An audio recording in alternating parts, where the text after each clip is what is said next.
আসসালামু আলাইকুম রহমতুল্লাহ। শখের কৃষি ইউটিউব চ্যানেলের পক্ষ থেকে আপনাদের সকলকে অসংখ্য ধন্যবাদ।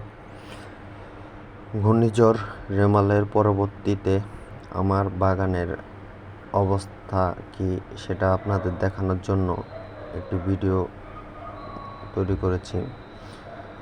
অসংখ্য লেবু গাছ ক্ষতিগ্রস্ত হয়েছে।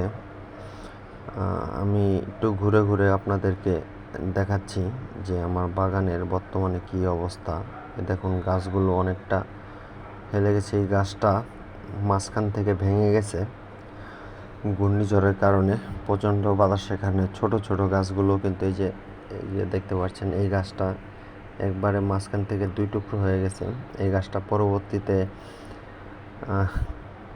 কাটিং করা ছাড়া অন্য কোনো আর উপায় নাই। তো কাটিং করব কিছুদিনের মধ্যে, এগুলা কাটিং করব।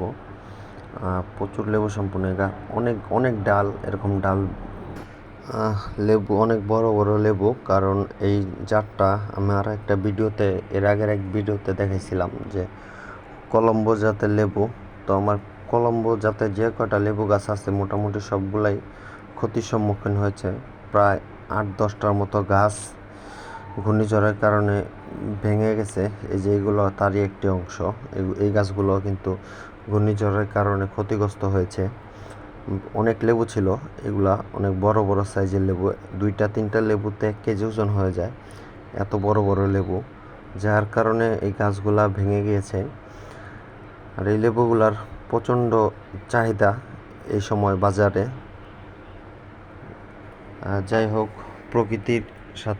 প্রকৃতির উপর কারো কোনো হাত নেই। আপনাদেরকে ঘুরিয়ে দেখাই। তো আমার ওই সিডলেস আর সিলেটি লেবু যেটা আছে, এইগুলা কিন্তু তেমন কোনো ক্ষতি হয় নাই।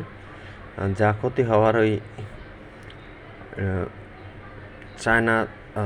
যা ক্ষতি হওয়ার ওইগুলা কলম্বো জাতটাতেই হয়েছে। আর এইখানে আপনারা দেখতে পাচ্ছেন এই যে কলম্বো জাতগুলো যেগুলো আছে, এই গাছগুলা কিন্তু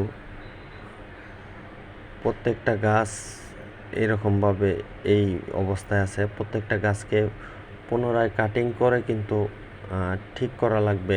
এই গাছগুলা অনেক ধরন্ত লেবু ছিল গাছগুলা নষ্ট হয়ে গিয়েছে একমাত্র ঘূর্ণিঝড় রেমালের কারণে।